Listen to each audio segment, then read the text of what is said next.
Hello, friends, and welcome back to r/ProRevenge.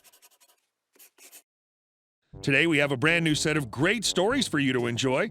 Subscribe to our channel if you're new here, and don't forget to turn on notifications so you don't miss a new video every single day. Sit comfortably. Here we go. Management tries to fire me. I turn the tables. I had a manager try and fire me for being rude to a caller. The caller wanted us to call internationally to confirm insurance. I asked the current floor supervisor if we could do that, and he said no. So I told the caller we couldn't. She ended the call, and I went to ask the supervisor if there was anything we could do and was told we could not. I asked him to email that answer to me, and he did. I got called in and was told that I was unprofessional on the phones and that I was not following correct procedures and that I was being investigated with consideration that I would be fired. My supervisor had no spine and was in agreement that I needed to be fired. I was told we do not ever tell a member no and that she'd spoken with the supervisor who told me to say no, and he denied it and claimed I never asked him. Luckily, I had 3 years of weekly emails I saved and printed out that showed me, every Thursday, asking my supervisor if I was doing okay on the phones, how I could improve, and if there were any classes I could take to improve my skills and knowledge. How I was being considered as or doing well as a trainer. I became one after a year. I had reviews of my work attached. Every single QA review gave me 100% scores, and I was the only one on the team who consistently got 100% reviews. I also had a large file full of customer compliments. When they asked to speak with the supervisor to praise my work, I'm then given a certificate. I also included the email from the supervisor who instructed me to say no. I quietly put this all together in an inch-thick file and made 3 copies. I was called back to discuss my reprehensible behavior and to review calls I'd made as evidence of my bad service. As we listened, the manager pointed out how cold and emotionless I sounded. I agreed that it could have been taken this way if one were to look for a problem, but my phone voice is always calm and careful so that I'm easily understood. I've been told how much it's appreciated by our callers since we mostly deal with the elderly and doctors' offices, and they appreciate that my information was clearly presented since misunderstandings can be very bad. I had customer compliments that often included appreciation for the way I spoke. 3 out of the 5 calls we reviewed, she said, were the worst interaction she'd ever heard. I said that was odd since I had a certificate for all 3 calls signed by my supervisor and her, and certificates weren't given out until the call was listened to. The other 2 problematic calls were ones which I'd received a 100% score by the QA department. So I asked, well, my supervisor is telling me weekly that I'm doing the best on the team. The QA department is telling me I'm always meeting 100% of my goals, and the customers are giving me positive reviews. So, if my attitude has been such a problem for so long, why wasn't it addressed before? No answer. I demanded to know why this issue was allowed to continue for so long. The manager asked me to return to my desk, but asked that I leave my folder of evidence for review, which I did. I went to lunch, and when I returned, I was told there was a computer error that wiped my email profile and all saved emails from my email account, and my computer had been reformatted to fix the error. I asked the supervisor about it, and she said she needed to talk to the manager. I was called in again and told that without any evidence to back up my claims of 100% QA scores and my customer appreciation certificates, they had no choice but to move forward.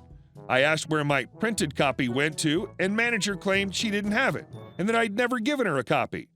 So I pulled out another copy of all the paperwork and explained that deleting it off my computer didn't delete my copies, nor the copies she had no access to on the company cloud, which is where I backed up my information daily.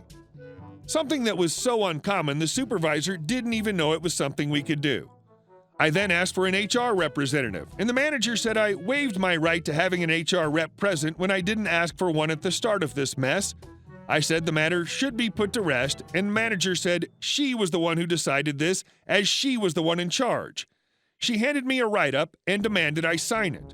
I took the time to read it, and of course it had me admitting that I was 100% at fault and that I would not retaliate in the slightest regardless of action. It wasn't even on the company's disciplinary form. It was written in Word. I was done. I decided to just go with the nuclear option. Instead of quietly trying to talk to HR, I went far above their heads. I grabbed the write-up and walked out. Manager went to stop me until she saw me walk into the office of the director of all the call centers in the company, a guy who was magnitudes above her and who I was on friendly terms with. He asked what I was up to, and I told him that the manager was in the process of trying to fire me. I gave him the write-up and my folder of evidence, and he went from friendly disinterest to dead serious. 30 minutes later, he finished reviewing everything and said, "Follow me." We returned to the manager's office, and she turned white when the director told the manager to call in supervisor in HR. He kept asking her what she was trying to do, why she was going after me, and why she felt it was okay to try to delete evidence from my computer. He never yelled. He would ask her a question and then patiently wait for an answer, which she couldn't give.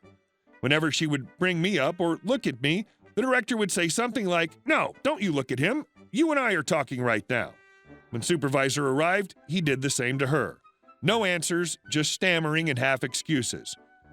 HR arrived, and manager jumped to speak over me and give her side. Supervisor did the same once manager was done.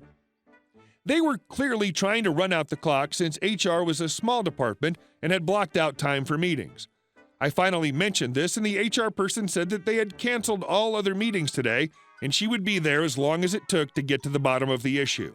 Manager looked enraged. Supervisor looked pale and terrified. I was then taken to a separate office to give my side. Manager said she had the right to be there, and the director told her and the supervisor that they had the right to sit there and wait.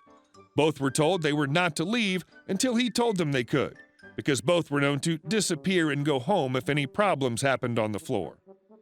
HR, director, and I had a nice chat. We went over my evidence and call history, listened to the call that started the whole landslide, then asked if there was anything I think I could have done better. I said that I could have used a different supervisor for help. I used the HR person's laptop to pull up my stuff I'd saved on the cloud, and there it was, document after document proving my side. Emails from supervisor, emails from manager, all praising me. Proof of my 100% QAs, everything. Director was almost gleeful that he finally had something concrete because there'd been complaints about the manager and supervisor, but those complaining never did anything. He called the QA manager in and got a statement about my QA scores and how I was professional 100% of the time, and pulled in supervisors from other teams who confirmed I was a pleasure to work with and always went above and beyond to help. It felt pretty good to know I was actually appreciated by people who matter. You don't get that often in a call center environment. They agreed I'd done nothing wrong and asked me that as far as they were concerned, the matter was closed for me, but they'd be looking into manager and supervisor. They couldn't tell me anything officially, of course. Manager and supervisor got official disciplinary actions with threat to terminate if they were caught doing this again, ever. The supervisor was demoted and transferred out of the department completely. I heard that it basically ruined her career with the company since the actions were so serious.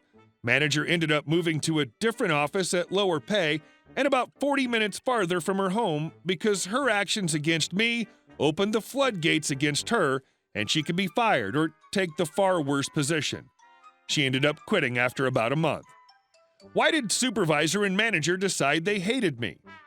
I didn't know exactly what caused it, but apparently they had problems with me for a couple years and would talk to other employees about me behind my back about what a lazy and bad employee I was. Of course, some people agreed. That's the nature of the beast. But it was rewarding to know that most of them disagree. Keep your paper trail, folks, and be friendly with upper management. Keeping paper copies is critical. It may never be necessary to use them, but if you do, they will be priceless to you. And our next story. Return your shopping cart. This was 10 plus years ago. I just traded in for a newer car, and my girlfriend was not happy because she already drove a crappier car than I did. My transmission was starting to slip, though, so I traded it in. Anyway, she's PO'd and says I have to drive everywhere we go until we can get her a newer car. No problem. Love this car. Drive any day. Few days forward, we're headed to the grocery store for something small. It's crazy busy, so I dropped her off at the front door. Loop around, found a spot surprisingly close to the front of the store. Nice. I'll just watch for her to come out. The lady parked to my right pulls her cart up and stows her crap in her trunk.